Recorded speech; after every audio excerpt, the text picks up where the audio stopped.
A toda la gente de Jalisco y de todos los estados que están siendo afectados por los sucesos de las últimas horas, les mandamos un abrazo, les deseamos que estén bien, que ustedes y sus familias, sus seres queridos, estén seguros y que esto pase pronto.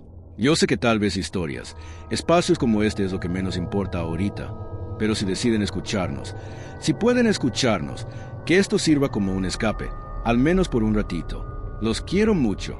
Me subí a la barda de la vecina y la pude ver entre los árboles. Le grité que me valía que no volviera a lastimar a mi gato, pero entonces vi restos de figuras con sal en su terreno y velas. «Ah, vieja bruja», le dije, «yo no creo en tus cosas. Más te vale que no te metas conmigo o te voy a ir a sacar de tu casa a patadas». En cuanto lo dije sentí cierto arrepentimiento. Sabía que había dicho algo que no debía. Muy buenas noches, comunidad. Es un placer que una vez más nos den oportunidad de escucharnos, de llevarles a ustedes historias que han llegado a nosotros y que les prometo les van a provocar un momento de duda, un momento en el que suspenden su escepticismo. Sí, también el de las brujas. Y es que aunque digan no creer, les prometo que después de las historias de esta noche cuidarán sus palabras si se topan de pronto con una mujer que les recuerda a esas brujas de las historias que escuchaban cuando eran niños. Y si no, no pasa nada, vayan por la vida desprevenidos. Necesitamos más protagonistas de apariciones en México. Así que este es el momento para dejar este contenido y buscar otro, porque ya no hay marcha atrás.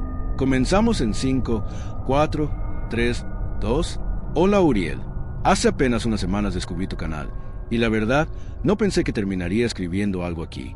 Siempre escuchaba las historias de fantasmas como el que no oye cosas que le pasan a otros, sobre todo las de brujas, historias que no sabemos si son verdad o no, hasta que nos pasan a nosotros, hasta que me pasó a mí.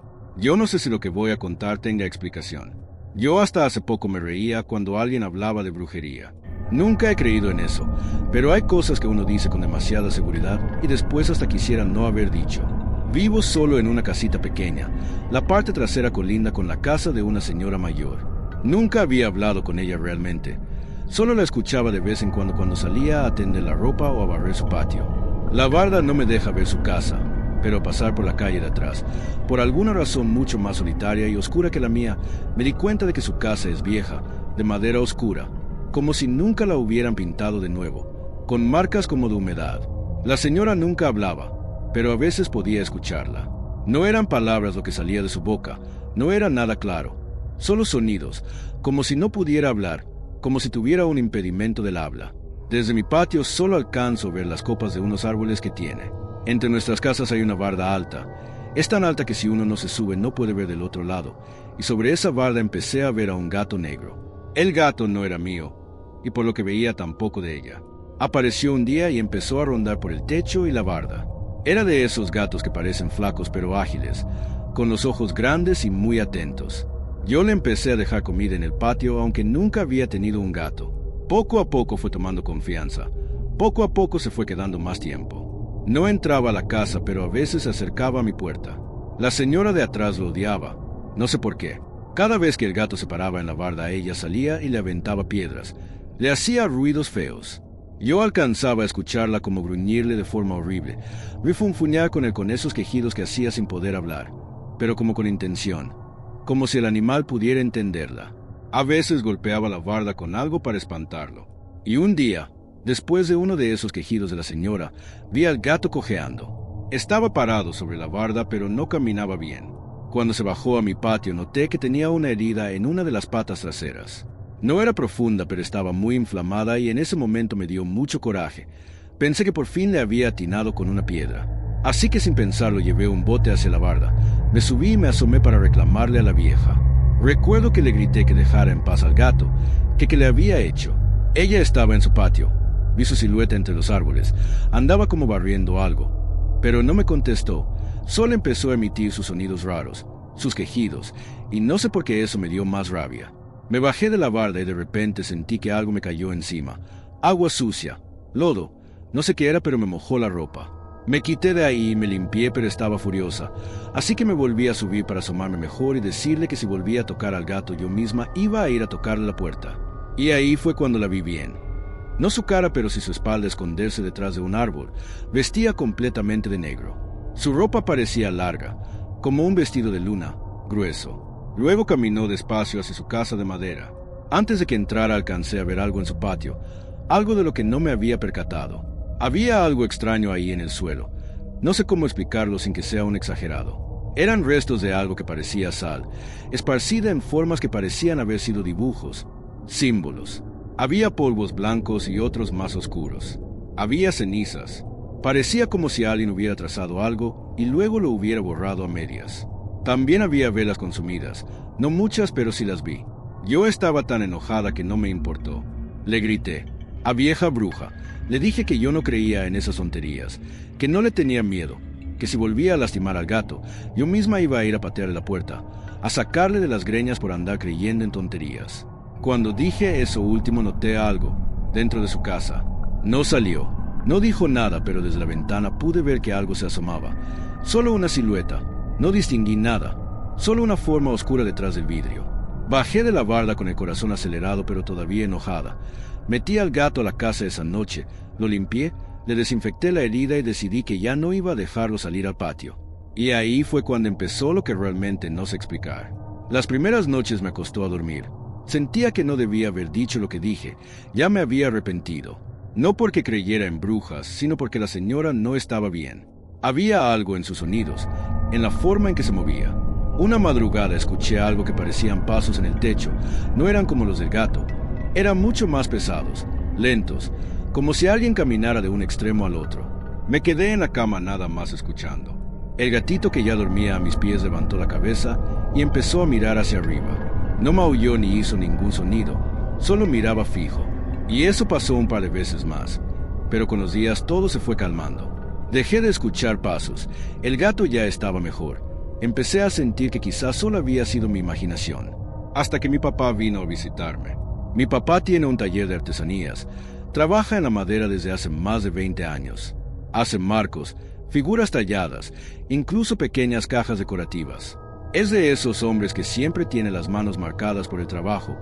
Sus manos son su herramienta principal. Siempre dice que eso es lo único que sabe hacer en la vida. Ese día vino por la tarde. Se quedó platicando más de lo normal. Yo le dije que mejor se fuera antes de que oscureciera porque la carretera a su pueblo me está bien iluminada, pero se nos fue el tiempo. Cuando se fue ya eran pasadas las 11. Y no sé cómo explicarlo, pero sentí un mal presentimiento. Y precisamente a los 20 minutos me llamaron. Era un conocido suyo. Lo encontró al lado del camino al pueblo, lastimado, pidiendo ayuda. Su camioneta estaba detenida más adelante entre los árboles, con el cofre hundido. Decía incoherencias. Habían encontrado su camioneta detenida más adelante entre los árboles, con el cofre hundido. Le pedí abandono a mis vecinos y me llevaron rápido para allá. Yo no había hablado con mi papá. No sabía ni cómo estaba.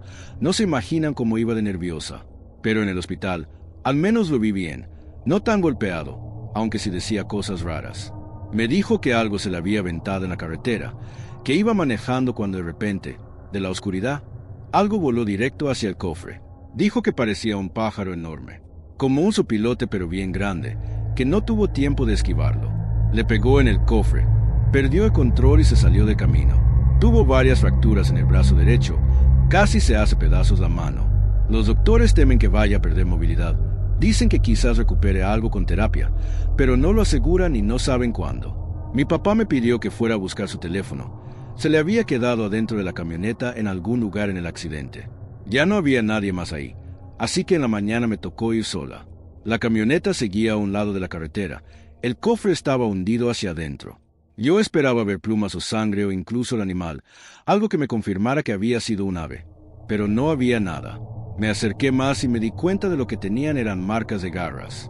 En el cofre estaban las marcas de 2 manos, claramente marcadas en el metal, como si alguien se hubiera lanzado y se hubiera sujetado del cofre con ambas manos antes del impacto. Los dedos estaban hundidos en la lámina, 5 hendiduras de un lado, 5 del otro. Me quedé viendo esas marcas mucho tiempo. No había rastro de animal ni de sangre, solo esas manos. Han pasado un par de semanas desde el accidente. No he vuelto a ver a la señora de atrás. Cuando pasé por esa calle vi que su casa permanece cerrada. No he escuchado tampoco más pasos en el techo, pero tampoco me acerco a la barda. El gato ahorita duerme adentro. A veces se queda sentado frente a la puerta trasera, mirando hacia la barda, sin hacer ruido, sin poner un pie afuera. Solo mira. Espero que mi papá recupere algo de su movilidad en la mano, pues como les digo es con lo que trabaja, y aunque no me arrepiento de defender al gato, creo que debía haberlo hecho de forma distinta. Nunca se burlen de alguien que, sospechen, puede ser una bruja. Comunidad, gracias por seguir escuchando. Me gustaría mucho saber qué opinan de la anterior historia, y si alguna vez han oído o vivido algo similar, alguna experiencia con alguien con quien quizás era mejor no meterse, aunque bueno, si es por defender a un animalito, siempre vale la pena arriesgarse. Síguenos si aún no lo hacen y ya saben, compren el libro. Imagínense que nos encontremos en la calle, en Reforma, o en un aeropuerto o en una central de autobuses, y no lo traigan para firmárselos, así que mejor que ya lo tengan y se lo traen siempre consigo para que lo vayan leyendo, y por si acaso. No, pero ya en serio, gracias por acabárselo, de muchos lados, no saben el gusto que me da cuando alguien me dice que no lo encuentra porque preguntó por él en la librería y le dijeron que ya se acabó. Pero bueno, vámonos con más historias porque aún quedan relatos para no dejarles dormir esta noche. Buenas noches Uriel, les escribo nuevamente desde Nicaragua. Esta historia no la viví yo, la vivió mi abuela, y es algo que me contó varias veces desde que yo era niño. Ella es una mujer muy religiosa, de esas que no faltan a misa aunque estén enfermas, no es alguien que invente cosas para asustar, para nada. Cuando era joven tuvo que irse a trabajar a la capital para poder mantener a mi mamá y sus hermanos.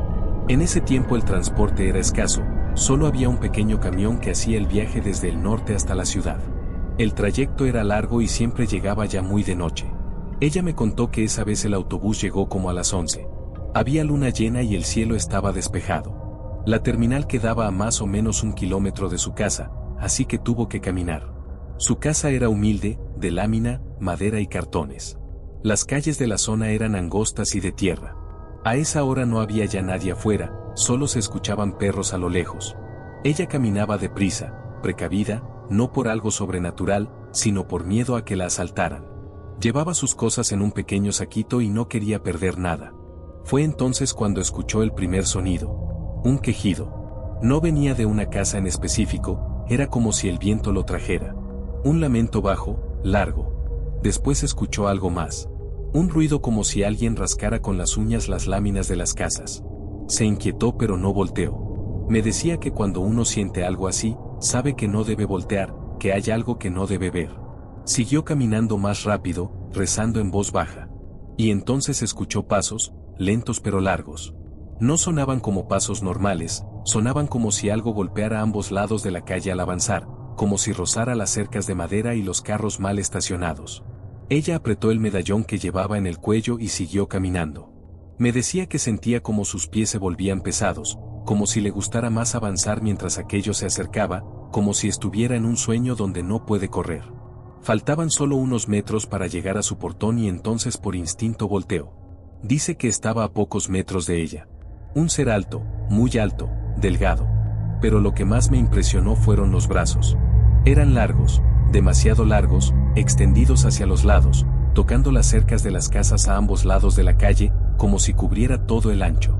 Su cabeza estaba en el pecho, colgando, caída, como si el cuello no pudiera sostenerla y se hubiera torcido hacia el frente, y llevaba la boca abierta. No corría, pero tampoco caminaba despacio. Se movía con pasos largos, alcanzando distancia sin parecer que se esforzaba. Mi abuela dice que no gritó. Solo abrió el portón como pudo, entró y lo cerró de golpe. Desde adentro alcanzó a ver cómo aquella cosa rozaba la cerca de su casa y luego seguía su camino, alejándose lentamente mientras el lamento se hacía más vago. No fue la única vez que lo vio.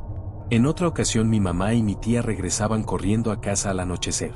Mi abuela salió a escuchar el alboroto y alcanzó a verlo a lo lejos, detrás de ella. El mismo ser otra vez, dando pasos largos que casi las alcanzaban. Ellas entraron llorando y se encerraron con sus hermanos. Los golpes en la lámina duraron unos minutos recorriendo la calle, alejándose, y luego todo quedó en silencio. Mi abuelo llegó poco después de su turno como guardia en la madrugada. Para entonces ya no había nada afuera.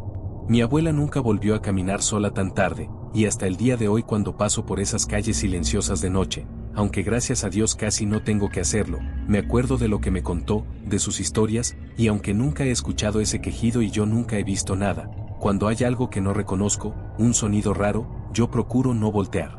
Hola comunidad de apariciones en México, me llamo Maribel. Esto pasó hace 10 años cuando mi mamá estaba muriendo de cáncer. No lo cuento para asustar a nadie. Lo cuento porque todavía hay noches en que cuando me acuerdo de lo que pasó, me pregunto si el dolor de una casa puede atraer algo más. Y seguramente no soy la única que se lo cuestiona.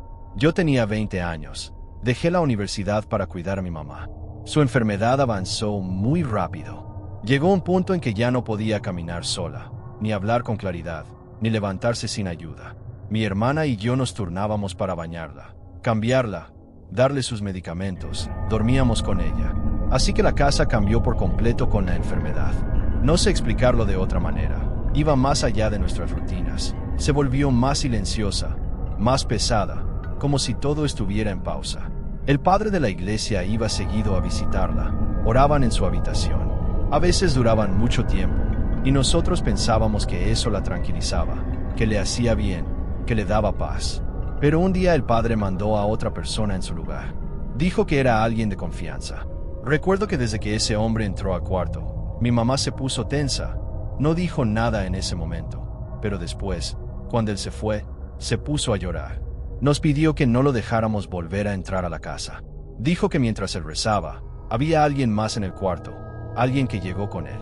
Un hombre muy alto, con sombrero, con la cara oscura bajo la sombra. Dijo que cuando abrimos la puerta, la luz de la sala se le iluminó, que vio que no tenía ojos. Nosotros no vimos nada, pensamos que era la enfermedad, la debilidad, el cansancio, la fiebre, el miedo. Pero desde ese día mi mamá empezó a decir que no estaba sola en la habitación. Al principio creíamos que deliraba, hasta esa noche. Mis hermanos pequeños quisieron dormir con ella. Mi hermana y yo extendimos cobijas en el piso para cuidarla. Recuerdo que estaba quedándome dormida cuando sentí algo distinto, una presencia. Abrí los ojos. La puerta del cuarto estaba entreabierta y en el marco vi que alguien se estaba asomando. No era claro, no pude escribirlo con detalle, pero sabía que no era mi mamá, no era nadie de mi familia. No se movía, solo estaba ahí y sentí que me estaba viendo directamente. Cerré los ojos y me puse a rezar. Les mentiría si les dijera cuánto tiempo pasó. En algún momento escuché la voz de mi mamá llamándome desde el pasillo. Me pedí que la ayudara, que se estaba cayendo en el baño, así que me levanté para ayudarla sin pensar. La casa estaba oscura, pero la luz de la luna entraba por el tragaluz del pasillo, y con esa luz caminé hacia el baño. Mi mamá estaba sentada en lo excusado. Le ayudé a levantarse. Puso sus brazos alrededor de mi cuello. La tomé de la cintura y comenzamos a caminar de regreso al cuarto. Dimos unos pasos y entonces algo no encajó. Mi mamá ya no podía caminar. Llevaba semanas sin poder sostenerse en pie, sin poder levantarse al baño. Me detuve como una unidad. Sentí el peso de su cuerpo apoyado en mí. Sentí el peso de su mirada en mí. Yo bajé mi mirada. La ropa no era la suya. No eran sus pijamas. No eran sus pies. Subí la mirada. No era mi mamá. No puedo describir lo que vi sin que suene exagerado. Solo sé que no era ella, que la expresión no era la suya, que la sonrisa no era la de mi madre. La solté, retrocedí. No recuerdo si grité. Supongo que me desmayé por un instante. Lo siguiente que recuerdo es estar corriendo hacia el cuarto y ver a mi mamá acostada en su cama, dormida, con mis hermanos cada uno a su lado. Mi hermana dormía en el piso, tranquila. Nadie más parecía haber escuchado nada. Volví a mi cobija. No dejé de rezar hasta que amaneció y no vi nada más esa noche. Mi mamá murió 2 días después. Se fue tranquila, en paz. Nunca volví a ver aquella figura. Nunca volví a escuchar esa voz. Y durante mucho tiempo me pregunté si fue mi cansancio, la angustia, el miedo a perderla. Pero hay algo que definitivamente no puedo olvidar. La sensación de coraje, de desprecio que me da eso que intentó hacerse pasar por ella, que se metió con lo que más me dolía. Y que si yo no me hubiera detenido a pensar, tal vez se habría llegado al cuarto con esa cosa abrazada a mí. Gracias por la confianza de escuchar mi historia, comunidad. Gracias por la confianza que nos dan a quienes comparten momentos tan íntimos. Aquí no se juzga a nadie. Que tengan muy buenas noches.